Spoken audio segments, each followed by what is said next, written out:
नागपंचमीला तवा चुलीवर चढवू नये असं म्हटलं जातं. त्यामुळे महाराष्ट्रामध्ये वेगवेगळ्या ठिकाणी वेगवेगळे गोडाचे पदार्थ बनवले जातात.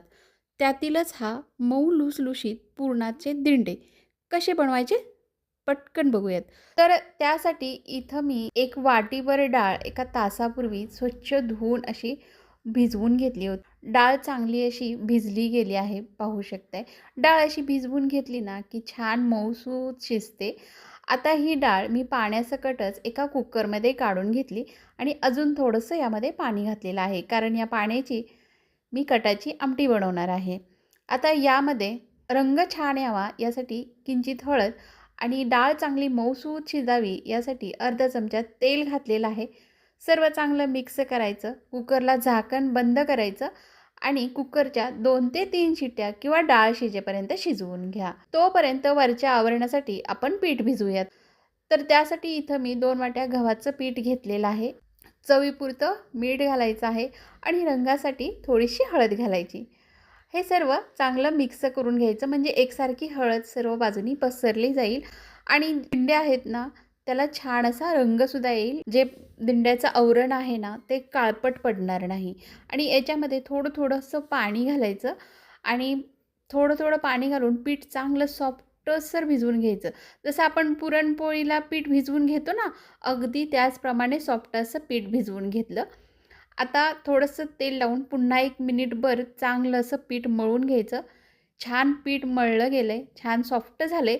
आता याच्यावर झाकण ठेवायचं आणि 10 ते 15 मिनिटासाठी बाजूला ठेवूयात. तोपर्यंत कुकर थंड झालेला आहे आणि पाहू शकताय डाळ अगदी मस्त अशी शिजलेली आहे. आता याच्यातील कट म्हणजेच हे पाणी वेगळं करायचं आणि डाळ वेगळी करायची. मिनिटभर असंच चाळणीवर पसरवून ठेवायचं. चाळणीखाली मी एक भांडं ठेवलेलं आहे. सर्व पाणी नितळल्यानंतर हे डाळ पुन्हा त्याच कुकरमध्ये मी काढून घेतली आणि आता आपण 1 वाटी डाळ घेतली होती ना, मग त्यासाठी 1 वाटीच इथं मी गूळसुद्धा बारीक चिरून घेतलेला आहे. गूळ बारीक चिरून घेतला की पटकन विरघळला जातो. आता गॅस चालू करायचा आणि पुरणाला आपल्याला चटका लावून घ्यायचा आहे. गूळ जसं जसं वितळत जाईल ना तसं तसं हे पुरण थोडंसं पातळ होईल आणि चांगलं 4-5 मिनटं पुरण हलवून घेतलं की हे बघा चांगलं मस्त घट्टसर होईल. असा चमच्यावर ओवून बघायचा, पडला नाही की समजायचं पुरण आपलं अगदी व्यवस्थित परफेक्ट झालेलं आहे. तर हे पुरण आपलं अगदी व्यवस्थित झालेलं आहे. आता गुळाचा पदार्थ आहे तर याच्यामध्ये थोडंसं जायफळ किसून घालायचं, चव छान येते. त्याचबरोबर इथं मी अर्धा चमचा इतकी सुंठ पावडरसुद्धा घातलेली आहे. गोडाचा जरी पदार्थ असला तर किंचित मीठ घालायचं, त्याने पदार्थाची चव चांगली खुलून येते. आता हे सर्व पुन्हा एकदा चांगलं मिक्स करायचं. गॅस मी अगदी मंद केलेला आहे. सर्व चांगलं मिक्स झालं ना की गॅस बंद करायचं आणि लगेचच पुरण गाळून घ्यायचं, म्हणजे कसं पटकन पुरण गाळलं जातं. तर पुन्हा त्याच चाळणीवर मी हे डाळ काढून घेतलेली आहे. तुमच्याकडे जर पुरण वाटायचं यंत्र असेल ना तर त्यातून सुद्धा गाळू शकताय, किंवा जर तुम्हाला मिक्सरवर करायचं असेल तर ही डाळ पूर्ण थंड करायची आणि मिक्सरवरून फिरवून घ्यायचं. तर पाहू शकताय छान असं पुरण तयार झालेलं आहे. मऊसूत अगदी लोण्याप्रमाणे पुरण हे तयार झालेलं आहे. तोपर्यंत बघा 10-15 मिनटं झालेली आहेत आणि पीठसुद्धा चांगलं मस्त भिजलेलं आहे. पुन्हा 1 ते 2 मिनटं पीठ चांगलं मळून घ्यायचं. पीठ चांगलं मळलं ना की मग दिंडा आहेत ना ती छान अशी मऊसूत होतात. तर इथं आपली कणिक तयार झालेली आहे आणि पुरणसुद्धा छान तयार झालेलं आहे.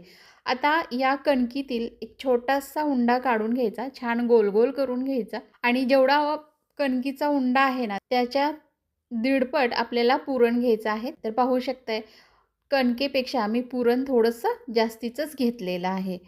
आता इथं पोळपाट आणि लाटण्याला थोडंसं तेल लावून घेतलेलं आहे. याच्यावर असा गोळा ठेवायचा आणि छान अशी पोळी आपल्याला लाटून घ्यायची आहे. ही पोळी पिठावर न लाटता तेलावर लाटल्यामुळे दिंड खूप अशी कडक होत नाहीत. मऊ लुसलुशीत दिंड बराच वेळ राहतात. त्यामुळे शक्यतो पिठावर न लाटता तेलावर ही पोळी अशी लाटून घ्यायची. बघा छान अशी पातळसर पोळी लाटून घेतलेली आहे. आता याच्यावर पुरणाचा उंडा ठेवायचा आणि हातानेच याला असा चौकोनी शेप करून घ्यायचा, म्हणजे कसं दिंडांना आकारसुद्धा छान येईल.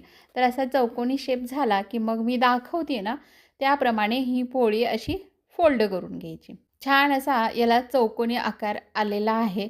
मस्त तयार झालेले आहेत. आणि याचप्रमाणे बाकीची सर्व दिंडंसुद्धा आपण बनवून घेऊया. तर आपण जे प्रमाण घेतले आहे त्याच्यामध्ये बरोबर 8 दिंडं तयार होतात.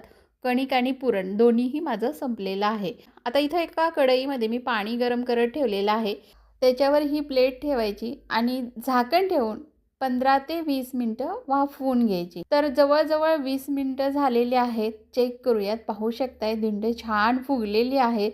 हात लावून पाहिलं तर पीठ हाताला अजिबात चिकटत नाही. याचा अर्थ हे दिंडे छान अशी शिजली आहेत. दूध आणि साजूक तुपाबरोबर सर्व्ह करायची. एवढी भारी लागतात ना. आणि तुमच्याकडे नागपंचमीला काय बनवलं जातं हे मला कमेंट करून सांगायला विसरू नका. आणि तुम्ही हा व्हिडिओ कुठून पाहताय हे सुद्धा मला अवश्य कळवा. पुन्हा भेटूयात नवीन रेसिपीसोबत. तोपर्यंत मस्त खा आणि स्वस्त राहा. धन्यवाद.